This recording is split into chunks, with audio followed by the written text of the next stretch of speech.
I had already booked my flight, and I was to go on a 3-week vacation, so I had my cousin Jack, who is a US Marine, come stay in my house to collect my mail, feed my pets and plants, and all that.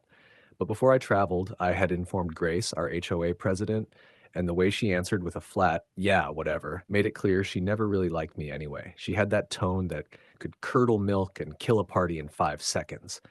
But I knew my house was in good hands as long as Jack was around.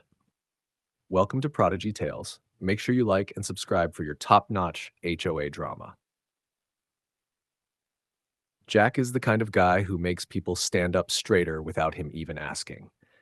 He's got that military posture, eyes like he's scanning for enemy snipers even in the grocery store, and a voice that somehow sounds calm and threatening at the same time. If there was anyone who could keep my house safe, it was him. I figured the HOA might find him too intense for their taste, but honestly, I thought they'd have enough sense to leave him alone. Clearly, I gave them too much credit. Grace was the type who patrolled the neighborhood like she was the sheriff of some lawless Old West town, except instead of a badge, she had a clipboard and passive-aggressive Facebook posts. She had already complained about my lawn once, when it was literally greener than hers, and tried to tell me my mailbox was an unauthorized shade of black. So telling her about Jack's stay wasn't about courtesy, it was about cutting her off from claiming she wasn't informed. But knowing Grace, I should have known that logic wouldn't matter. Before I left, Jack asked, "Anything I should know about this HOA of yours?" I just laughed and told him, "They like to act important, but they're harmless." That's the moment I doomed him. Because if there's one thing that draws HOA trouble like sugar draws ants, it's a confident, self-reliant person who doesn't care about their fake rules.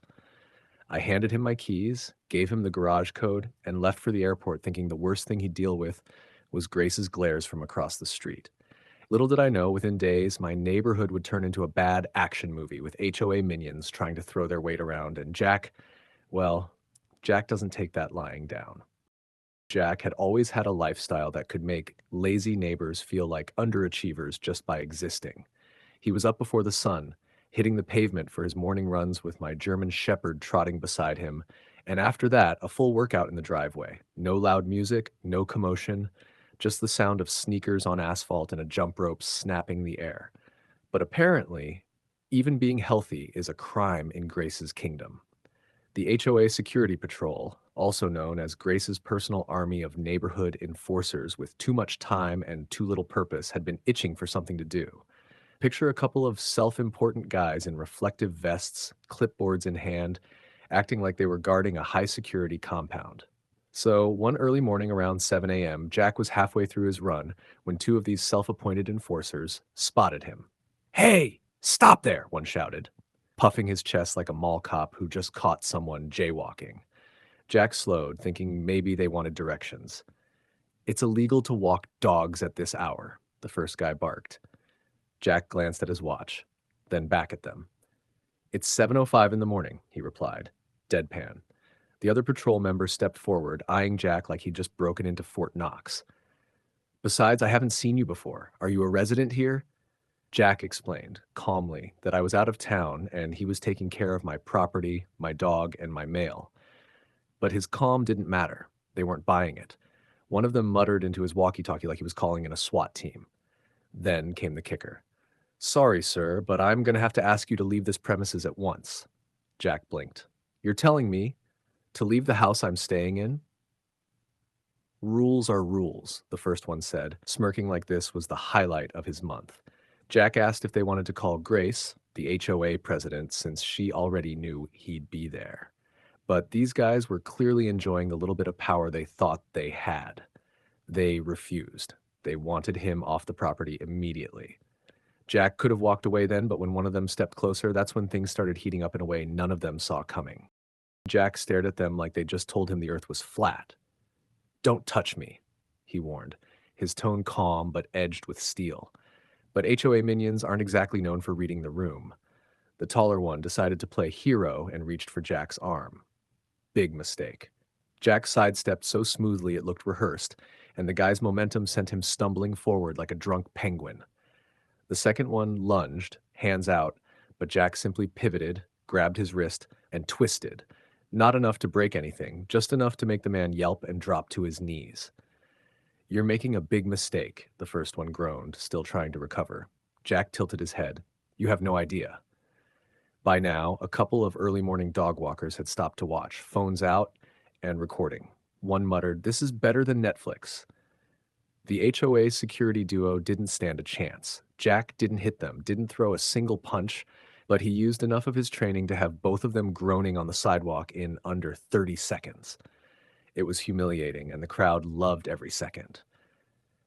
One of the patrol guys tried to salvage some dignity by barking into his radio for backup. That backup was just another retiree in a golf cart who took one look at the scene and decided his shift was over.